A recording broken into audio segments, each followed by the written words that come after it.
C'était un petit peu la trouille qu'on avait. Samia. Quartier sacrifié, salle de shoot, quartier sacrifié. Maintenant.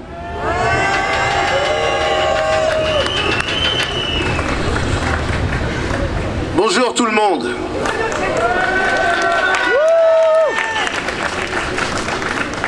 Je vais vous parler un petit peu de ma vie personnelle. J'ai traversé le monde et j'ai été cambriolé 3 fois. Et les 3 fois, c'était 3 continents. Canada, Tunisie, France. Et les 3 fois, c'était des toxicomanes. La crise qu'on vit, c'est une crise internationale. C'est pas une crise parisienne. Et on a besoin aujourd'hui que les gouvernements, les autorités et les élus locaux arrêtent de nous balader et mettent vraiment les moyens.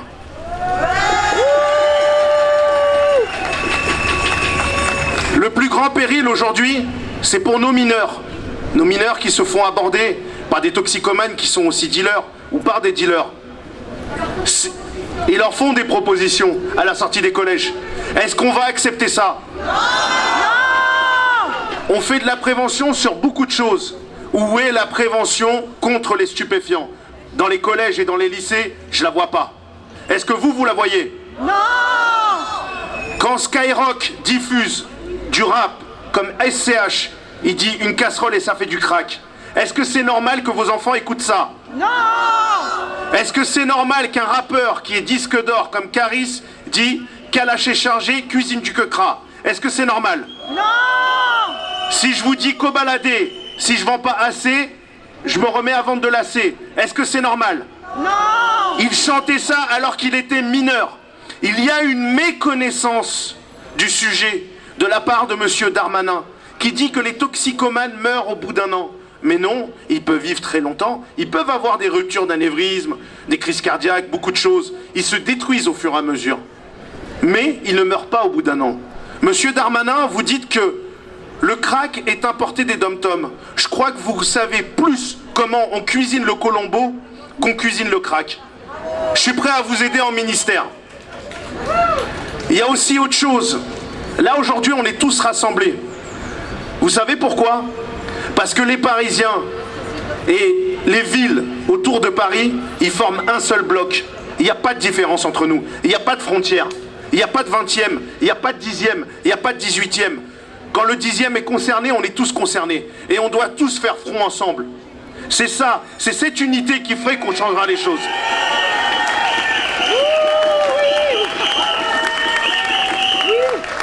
Vous devez vous battre pour vos familles. C'est nous les gentils. Les méchants, c'est ceux qui vendent de la drogue. Les méchants, c'est ceux qui laissent ces gens mettre en place un supermarché de la drogue. C'est pas nous.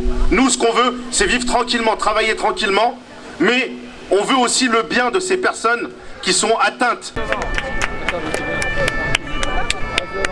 Bonjour à tous. Alors, beaucoup d'entre eux, c'est ça qu'ils veulent. Ils veulent retrouver une vie normale. Le crack, c'est le caillou de l'enfer. Mais il ne faut pas oublier tous ces cachetons qui sont vendus juste à côté.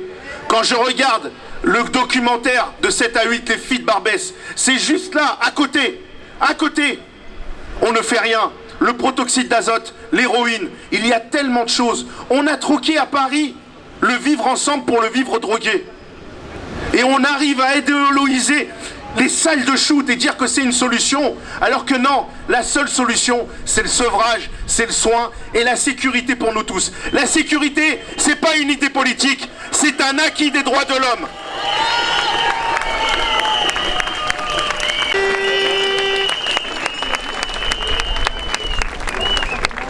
Je peux remercier Frédéric Français. Mais ce qu'ils disent pas, c'est qu'il y a eu des viols. Oui, madame, il y a eu des viols. Pas de salle près des habitations. Les enfants ne doivent pas avoir ça. Les enfants ne doivent pas avoir ça. Ne craque pas, Pelleport. Bonjour à tous, moi je suis en fait habitante du 20e et je suis choquée comme vous. J'ai appris par le plus grand des hasards en sortant du cinéma, je venais de voir Bac Nord.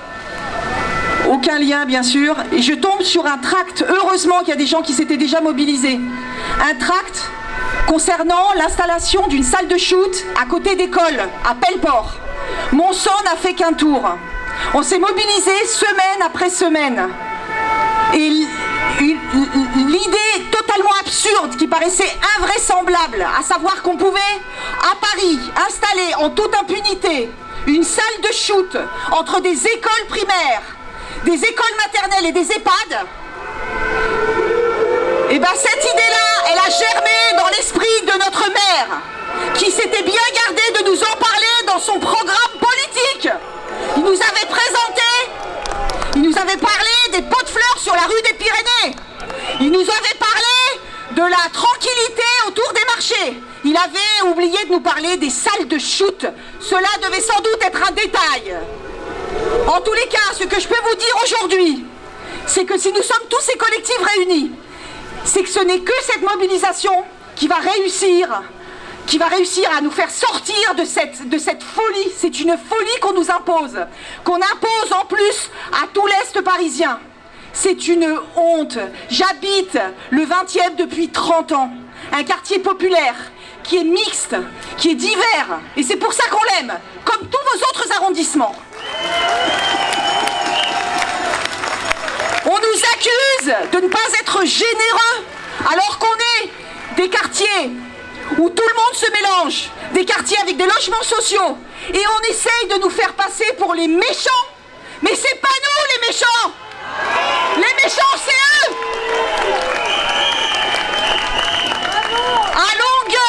À longueur de plateau télé, on voit toujours les mêmes. Heureusement, on a des riverains. Heureusement, on a des représentants des collectifs. À toujours les mêmes représentants des associations, les experts. Mais moi aussi, je suis experte. Et je sais ce qui est bon pour mon arrondissement.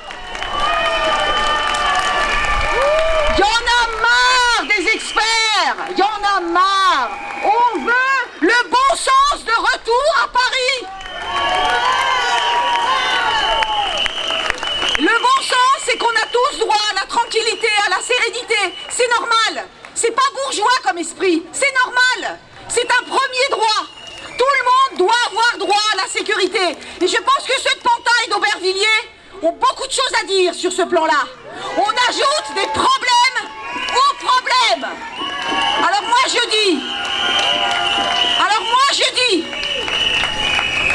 si on a des élus qui veulent le bien pour nous, qui nous racontent à longueur de plateau qu'en fait ça ne pose aucun problème pour les riverains, quels riverains?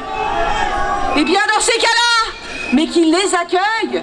La politique, c'est l'exemplarité, qui commence par donner l'exemple, qu'ils accueillent dans leur mairie, dans leurs locaux.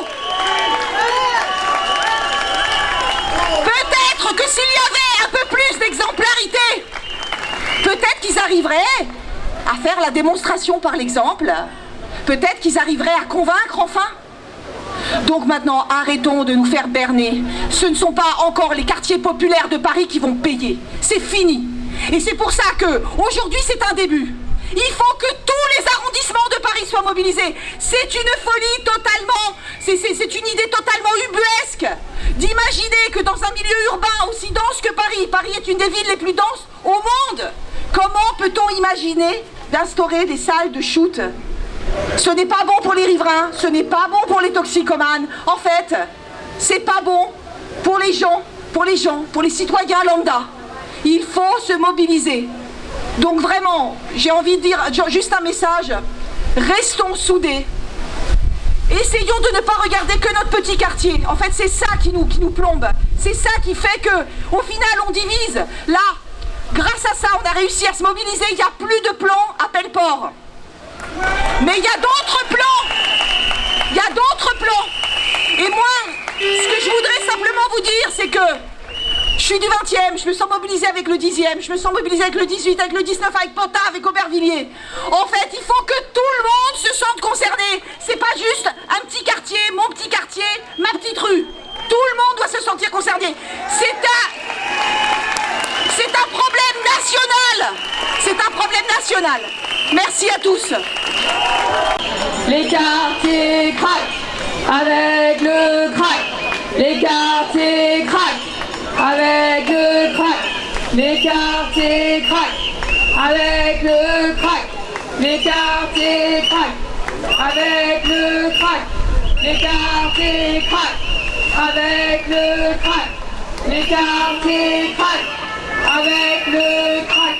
Les quartiers craquent. On va vous parler donc d'un événement qui s'est passé rue de Flandre, une riveraine qui était présente. Voilà.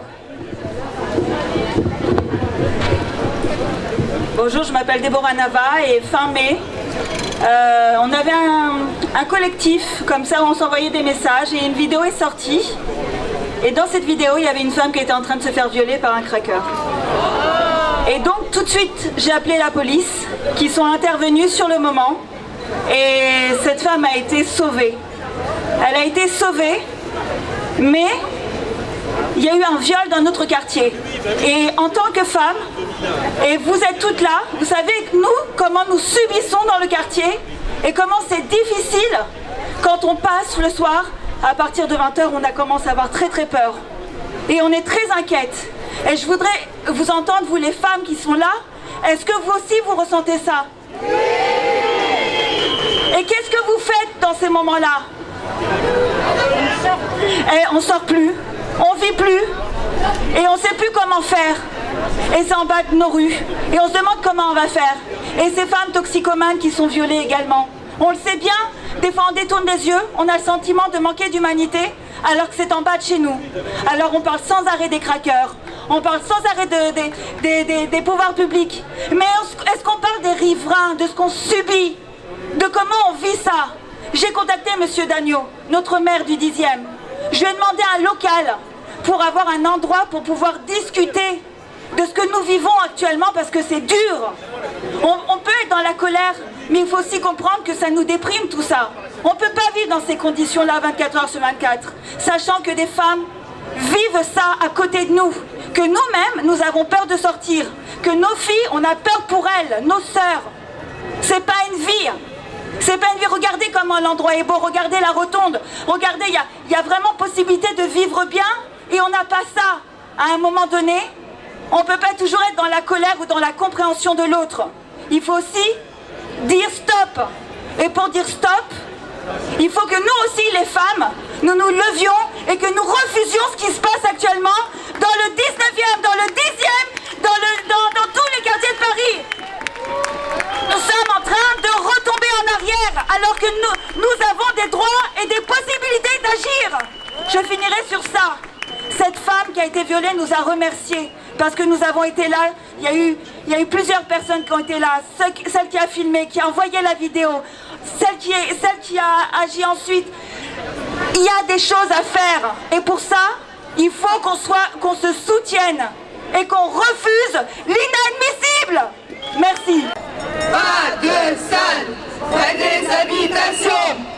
Je suis habitante d'Aubervilliers depuis 30 ans. J'ai vu dégrader cette commune. Alors je voudrais vous signaler que M. Darmanin, la maire ainsi que le préfet ont déplacé les crackers sur le jardin de la porte de la Villette, juste à côté des migrants et des SDF, là où la BAPSA ramasse les SDF. Ça veut dire quoi? Ça veut dire que tous ces migrants et ces SDF, qui sont eux aussi désespérés, vont finir par toucher au crack. Ils vont venir les rejoindre. Et là, ça va poser problème. Nous, habitants d'Aubervilliers-Villette, on est pris en étau, en otage, entre les quatre chemins, avec des trafiquants qui vendent pas que des cigarettes, mais aussi du tramadol, des comprimés de défense, les agressions, les vols de portables, les vols de chaînes, de sacs. Voilà, c'est la zone. Voilà, on est à Tijuana. On est, je sais pas, dans les favelas du Brésil, mais on n'est plus dans Paris, au nord de Paris. C'est horrible pour nous, pour les femmes célibataires qui ont peur de sortir pour aller faire leurs activités ou aller voir des amis. C'est horrible les conditions dans lesquelles ils vont nous mettre. Parce que moi hier, je me suis amusée à me balader. Et ben les crackers ne sont pas restés que dans le square. Ils sont passés devant tous les commerçants. Ils ont essayé de quémander de l'argent à tout le monde. ils déambulent dans les cités. Là, il fait encore jour, il fait beau. Quand il va commencer à pleuvoir, faire froid, vous croyez qu'ils vont aller où? Ils vont aller dans nos immeubles, dans les parkings, devant vos portes. D'accord? Donc maintenant, elle a raison la dame. Pourquoi pas le 16e, le 8e, le 5e? Pourquoi on rajoute de la misère à la misère? Ça suffit, ça suffit. On a peur pour nos enfants, on a peur pour nous. Alors moi, je connais pas mal de voisines qui sont parties acheter des bombes à lacrymogènes et des tasers. Et je vais faire la même chose. Voilà, maintenant ça suffit. On vit vraiment dans un secteur où c'est honteux. Ça nous amène, nous on est les riverains dont on parle pas beaucoup dernièrement dans l'actualité. On est juste derrière le mur de Pantin, mais côté Paris. Et c'est vrai que bravo à ceux de la Seine-Saint-Denis qui se sont mobilisés très rapidement, qui se sont regroupés massivement. Mais nous, en fait, c'est vrai qu'on est un petit peu les oubliés de l'histoire et on vit de façon très brutale la situation qui se dégrade de jour en jour et on a l'impression de ne pas être tellement considérés. Alors c'est vrai que là aujourd'hui, on a parlé, je ne vais pas répéter ce que tout le monde a dit. Moi j'aimerais surtout revenir aux enfants, à nos enfants, parce que dans notre quartier, on a beaucoup d'enfants qui prennent le métro et ils ont peur. Ils ont peur de prendre le métro à la station Porte de la Villette. Ils vont marcher une station de plus parce qu'ils ont déjà été témoins de scènes assez violentes. Et il y a aussi un autre problème, c'est les dealers. Les dealers qui dealent de façon totalement avec une grande impunité parce qu'ils sont eux-mêmes toxicomanes. Donc ils ne se cachent pas, ils dealent, ils sont dans le métro, à l'extérieur. Et puis il y a aussi nos commerçants qui se font agresser, qui ont des agressions à répétition. Et bien entendu les habitants qui sont aussi interpellés tous les jours. Et voilà, et c'est tout ce que j'avais envie de dire, c'est que tout à l'heure on parlait des enfants, on parle beaucoup des écoles qui sont à côté des salles de shoot, sauf que nous on est quand même un lieu qui symbolise les sorties scolaires de toutes les écoles de Seine-Saint-Denis, des banlieues de Paris. On est juste à côté de la Cité des Enfants. Et ils ont déplacé toutes ces personnes à côté de la Cité des Enfants. La loi doit nous protéger. À rue de Nantes, c'est pratiquement un péage qui est installé à l'angle de la rue de Nantes et de l'avenue de Flandre. Et à chaque fois, tous les jours que je passe, que je sorte ou que je rentre chez moi, je reçois des projectiles, des gobelets de café, etc. Mais ça aurait été assez simple et ça restait là. Sauf qu'ils caillassent quand ils sont un petit peu trop intoxiqués, etc. Alors à ce moment-là, ils commencent à caillasser ma fenêtre. Ça fait 3 fois que j'ai porté plainte pour des caillasses. Ils me jettent des cailloux, des boîtes de Coca-Cola, des trucs, et ce n'est pas fini. Ils montent chez moi et tentent de défoncer ma porte pour m'assassiner. Et c'est pas la première fois. Alors, nous avons bien entendu un dealer à l'intérieur de l'immeuble qui joue, en fait, voilà. Et en plus, notre immeuble est occupé, enfin, le hall de l'immeuble est occupé pratiquement tous les week-ends et pratiquement tous les jours. Et cette nuit, ils étaient restés dehors à vociférer, à crier, parce qu'ils étaient 7 ou 8, jusqu'à 5 h du matin. Nous n'avons pas pu dormir. Donc je tiens tout simplement à vous informer, et mes plaintes sont restées lettres mortes, j'en ai déposé une vingtaine, ainsi que certaines personnes du même immeuble. Donc je tiens juste à vous aviser de ce témoignage. Et le jour de la rentrée, c'était une salle de shoot. Alors après on a manifesté, enfin on ne fait pas toute l'histoire. Ce qui nous a beaucoup choqué, c'est la défense de M. Pliès qui nous a... Nous allons avoir des échéances importantes après cette première mobilisation. La première, c'est le 6 octobre. Le 6 octobre, il va y avoir le dépôt du projet de loi de financement de la sécurité sociale. Cette loi prévoit le financement des structures appelées désormais les haltes de soins en réalité des salles de consommation. Ensuite, il va y avoir examen de la loi par l'Assemblée et probablement, bien sûr, et même certainement par le Sénat, pour un vote qui devra intervenir avant le 31 décembre 2021. Si la loi est adoptée, ce serait évidemment fichu pour nous tous. Il est donc essentiel que nous maintenions notre mobilisation et notre fédération pendant les mois à venir. Ne lâchons rien, surtout soyons sur le front, car ce sont deux échéances tout à fait essentielles. Collectif 19 et autres collectifs sur les réseaux. Signez-la, c'est important. En ce moment, la mairie a une pétition qui a à peine 2000 signataires, alors qu'il y a toute l'équipe, les associations.